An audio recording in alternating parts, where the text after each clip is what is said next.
Hey, somebody needs to stock the freezer. You have? Excellent. Good morning, afternoon, or evening. You are listening to the Professional Noticer. Hello, everyone. I'm Andy Andrews. Hey, thank you for making me a part of your week. My purpose here today and with every show we do is to play the part of a best friend or a coach. I want to help you live the life of your wildest dreams by giving you access to the greatest mentors the world has to offer today. This week, the Professional Noticer is sponsored by wisdomharbor.com, the streaming service whose goal it is to create the next greatest generation. For less than $3 a month, you'll have access to original content found only on wisdomharbor.com that builds effective and influential relationships between adults and young people. Dave Ramsey says it's also for your business and teams.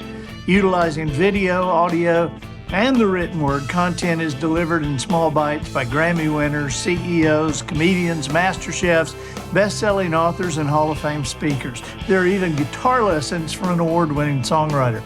Join wisdomharbor.com right now and become a part of the quest to create another greatest generation, starting with your family in your hometown.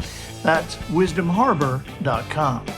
Observations and answers, that's what we do here on the Professional Noticer. And as you know, we love it when somebody comes to the table with both observations and answers. And we have that today, man. We have a hero of mine that I have never met until today, but he's a hero. He'll probably be a hero of yours after you see this too. He is the author of the best-selling book, One Scoop at a Time, and he's in the Texas Dairy Hall of Fame, and which, I mean, who knew there was one, but he's in it. He's probably the main guy in the whole thing. But he is the president and CEO retired from Bluebell Ice Cream. Oh my gosh, it is great to have you here, Ricky Dickson.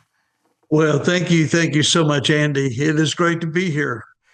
Man, you kind of grew up and got everybody, when you're a kid, I mean, you could be a Blue Angel pilot, you could be a cowboy, you'd be a race car driver, an astronaut. But I think all that's blown out of the water by president and CEO of Bluebell Ice Cream. Well, there's no question. It was a tremendous honor. And you're right. As a young, kid and then into high school, I really didn't know what my future looked like. I really didn't have, I'm one of those that really didn't have a specific plan. I knew God had something for me, and I was excited about that. But when I got to Baylor, chased a girl to Baylor. We got there, we broke up, and now I'm at Baylor University thinking, okay, what's my life look like? And luckily for that, that's what I would call my first scoop, as one scoop at a time in my book. But I took a consumer relation class, and in that we had to follow a company for a full semester, and how this company relates to the consumer. And I went back, called my dad, like you do when you're in college, you look for help. And at that particular time I called, he said, I'm reading an article about this little ice cream company down in Brenham, Texas. You ought to go down there and write your paper on ice cream. And I thought, man, that sounds fantastic. So Heck yes. Went down, and it's really what I saw. I was real impressed just with the culture I could see in that short period of time.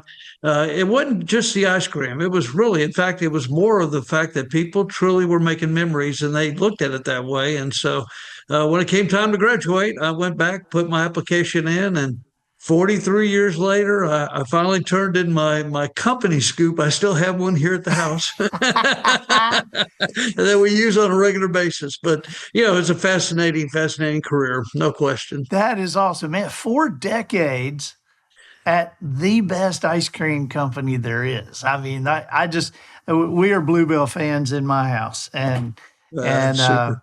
I only have one complaint about Bluebell, and I'll tell you that a little later.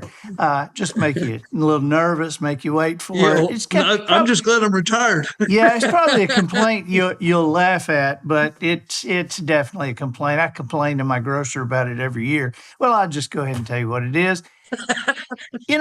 Peppermint ice cream, Ricky, is the best ice cream in the world.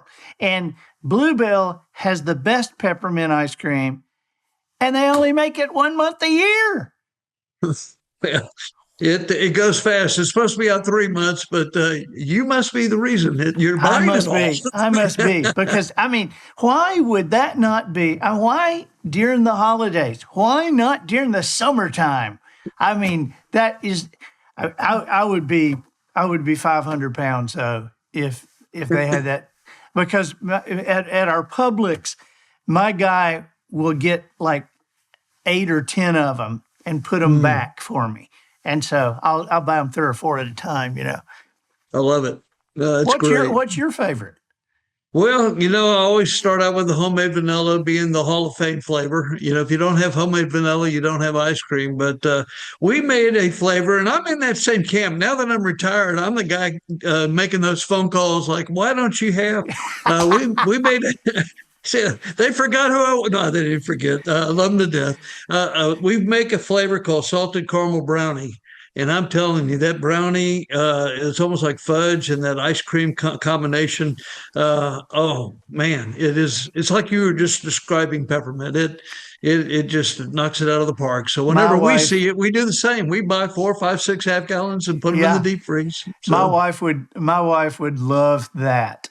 I haven't seen that yet, and so well, it was out last year at the beginning of the year. I don't know if they'll have it this year or not. I hope they do. Like I say, I'll be on the phone calling. yeah, But I mean it's your favorite. So you yeah, hey, how did you get going writing a book? that's a great question. I was a marketing business journalism major in college, as I mentioned, and so my career started by this paper. I thought down the road maybe I'll write a book after I retire, and I got a phone call from a lady in Austin, and she said that you need to write a book. And I said, well, I'm thinking about it. As soon as I retire, I'll sit down and start writing. And it was her words that was the challenge. She said, Rick, you don't understand. When you retire, you're going to become irrelevant.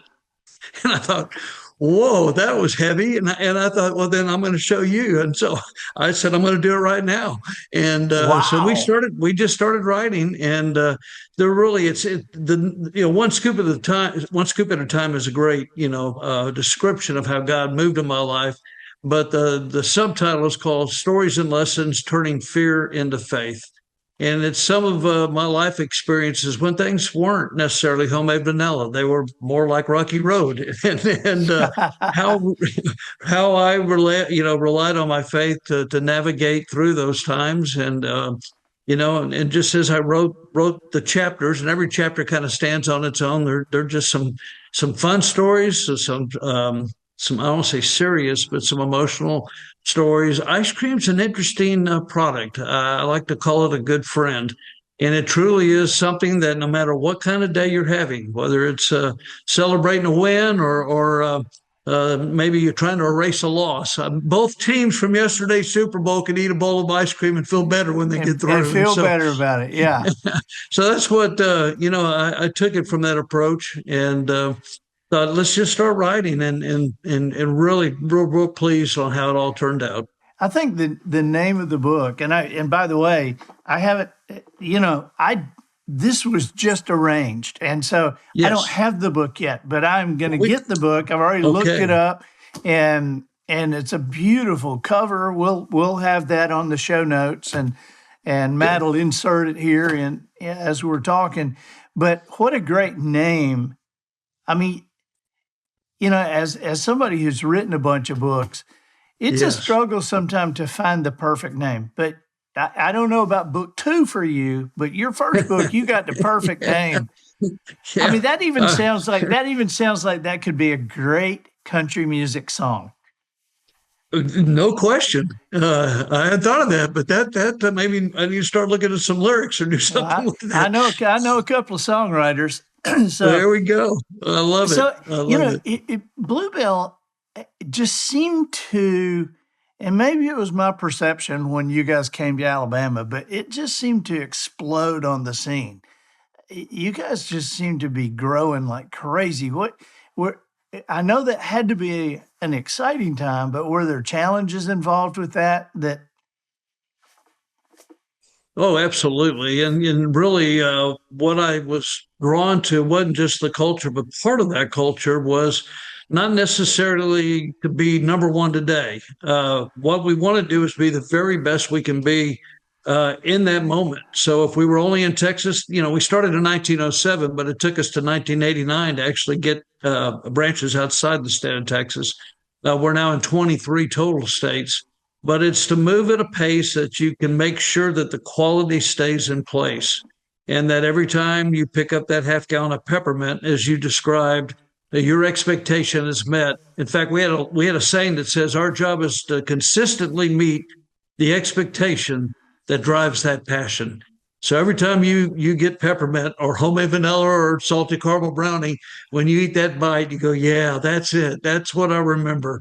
And so if you try to move too quick, you can compromise. And that was just something we weren't willing to do. And so yeah, there was some definite difficult times through that process, but at the same time, we saw that template be so successful that we've remained using it. Right. Wow. I've already heard you a couple of times refer to your faith. How has your Christian faith impacted what you did and your transition now into retirement? Well, yes, absolutely. My faith is really the core of hopefully who I am. Good Right. times, bad times. I mentioned that I really wasn't sure what I was going to be doing with my life, but I did know that God had a plan for me, and so I try to use three different P's. I tell people, you know, you have a purpose. God's placed you here with a purpose, and to pour yourself into Him. There's some great scriptures that talk about if you dive into to following God, He'll give you the desires of your heart. And so from there, then the passion that comes in. And Mark Batterson's one of my favorite authors, along with your books as well. I want to make Well, sure I get that in there, you're Andy. very kind. Yeah. But I'll he had I'll a tell book. I'll tell Mark you like me too. Okay, good, and vice versa. He wrote a book called Chase the Lion. That if your dreams don't scare you, they're too small, Yeah. and I love that. And so I think he says the day you stop living is the day.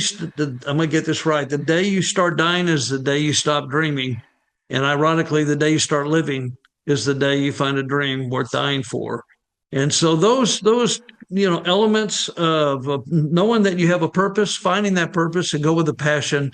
But the last P would be patience. And I've learned my in my struggles and in my difficult times that Jesus is there to guide me, to be with me. Right. Use Mark 4, the story when he's on the boat and the disciples. He goes up front, goes to sleep. They're taking on water. The storm comes up, and they go wake him up and say, do you not care that we're dying or we're getting ready to die? And he does one of those mic drop moments. He stops the storm and just says, "Yield little faith."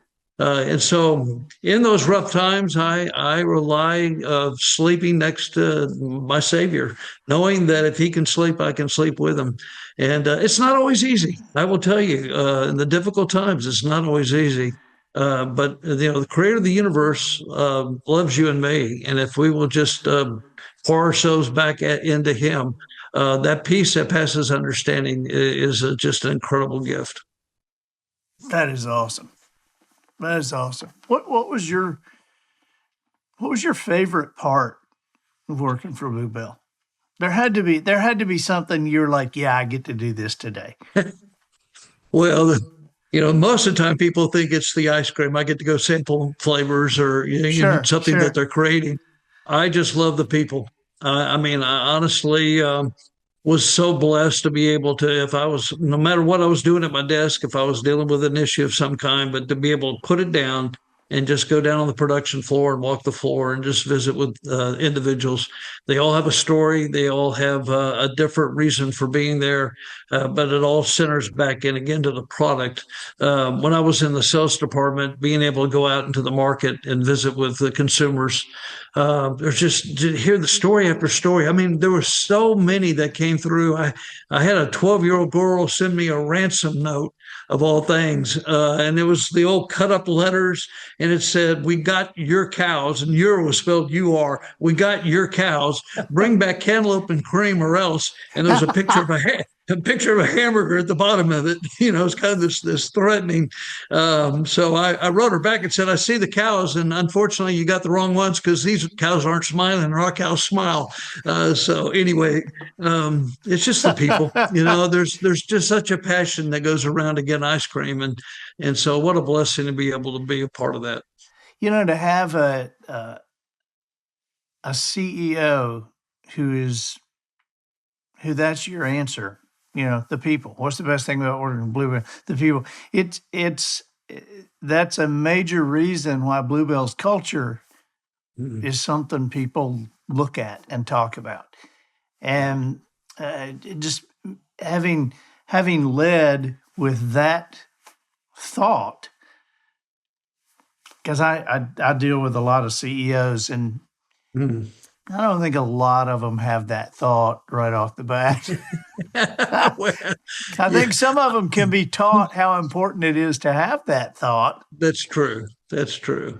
I guess, as I mentioned dreaming earlier, I think we all have, I won't say the corporate ladder thoughts, but you have aspirations of one day, dot, dot, dot. So really, when I hit the vice president of marketing and sales, and actually over advertising, I was back in what I would call my bicycle. You get on a bike, okay, I got this. Even if you haven't ridden a bike in forever, and so I was really at a wonderful place. And then they said, "We'd like for you now to be the president of the company."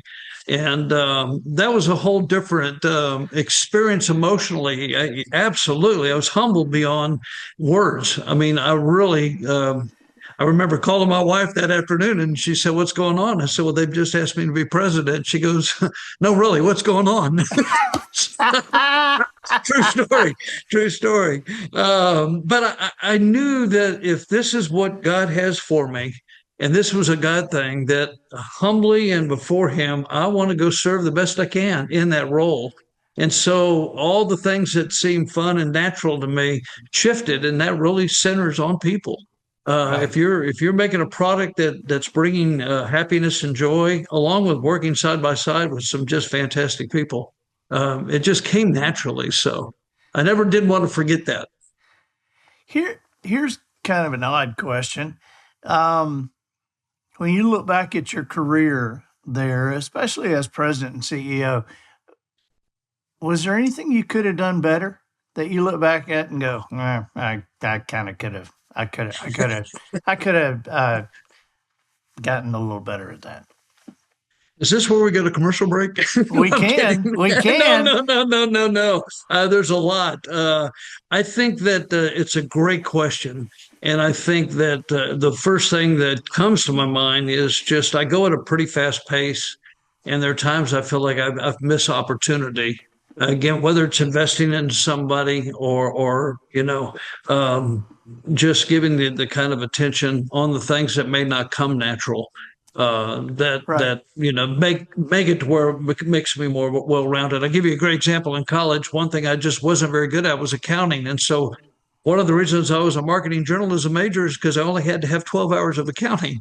Well, now fast forward, and now I'm running a company, and I'm sitting in a room with CPAs, and we're trying to analyze numbers and all this, and I'm underneath the table googling terms I keep hearing, and I'm thinking, if I'd have just taken a little more time learning that God is well rounding me for whatever He has planned. That's probably the first thing that comes to my mind is just to slow down and enjoy the ride versus trying to get to the destination. Yeah, yeah. I'm looking forward to reading your book, and I'm going to give you two questions about the book and let you answer both of them without me interrupting. The first question is because I'm interested in your answer here, so that I'll know it when I come to it in the book. Okay. Okay. So number one, what's your favorite part of the book? And then number two, what was the hardest part for you to write in the book?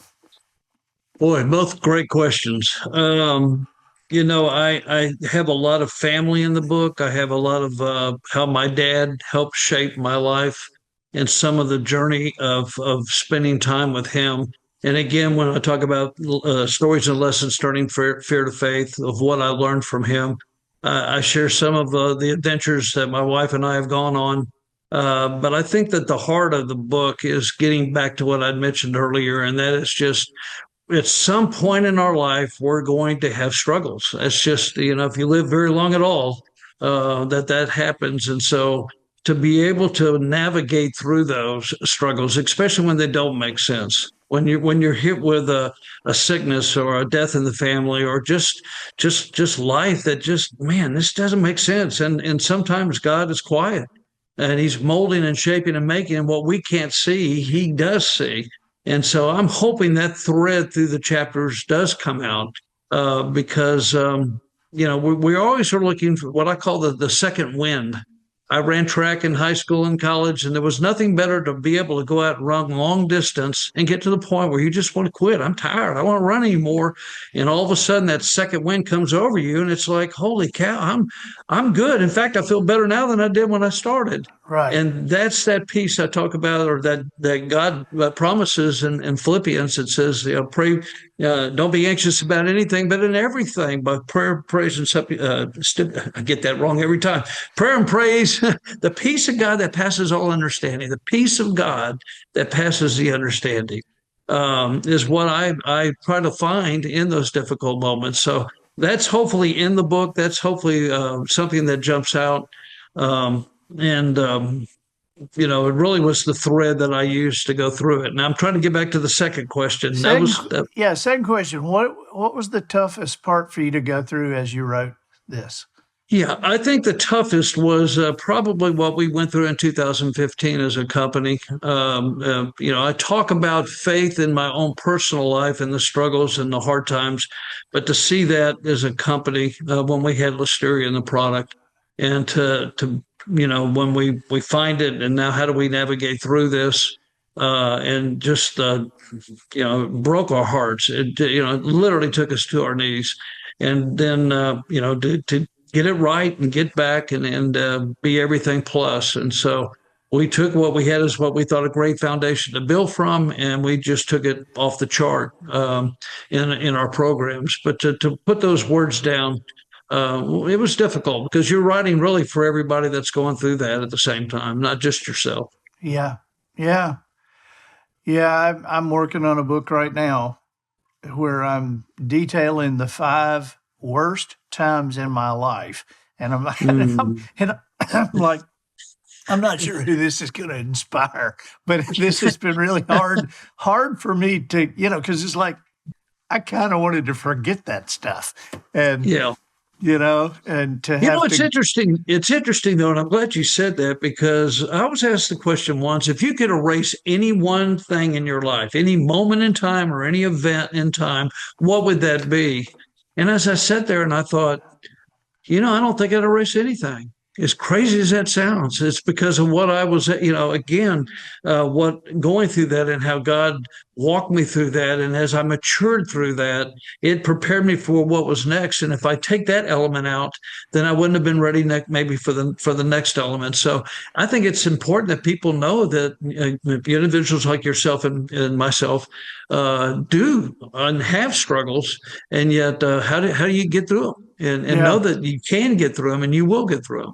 To be able to examine, to go back and look at that, I can kind of see, I'm kind of relating to where you were writing about the Listeria thing, and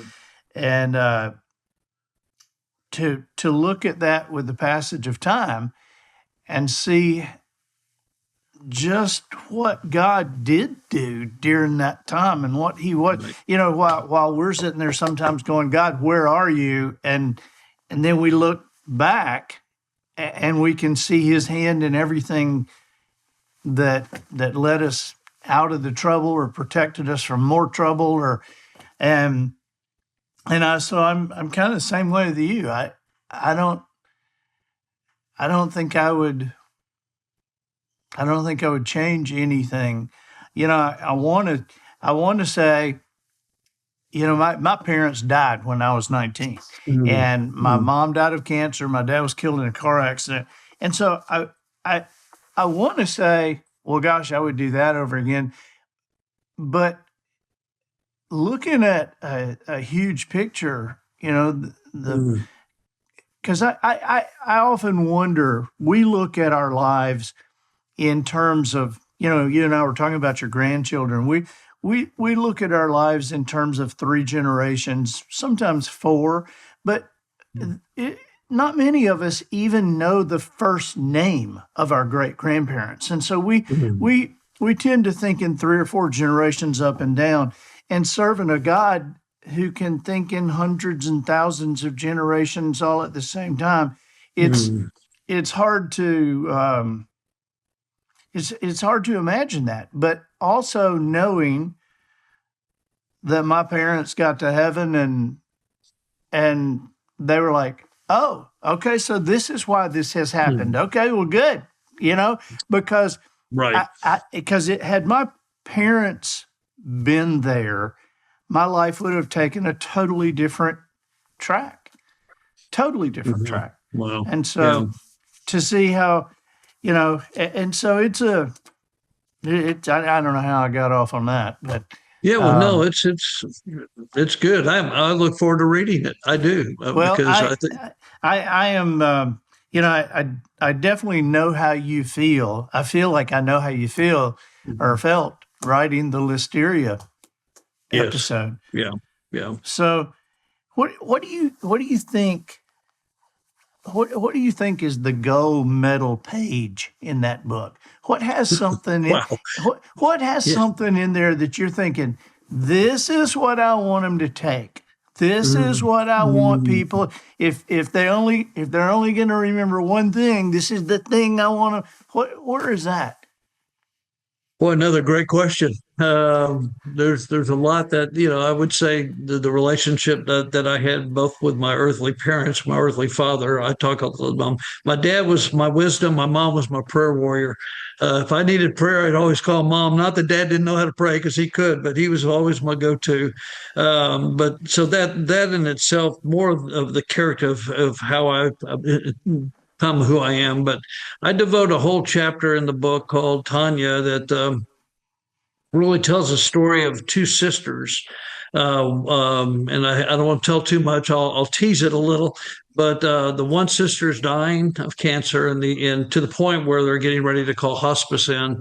My administrative assistant gets a phone call on 4:30 on a Friday night as we go into the end of the year. I can't remember. I should read my book. And December 28th, I think, was on a Right, Friday. right, And the sister was panicked because she really did think that this was the end times. And her sister that had cancer was um, she had two wishes. She wanted to live to 59 and she wanted Bluebell ice cream at her celebration of her life.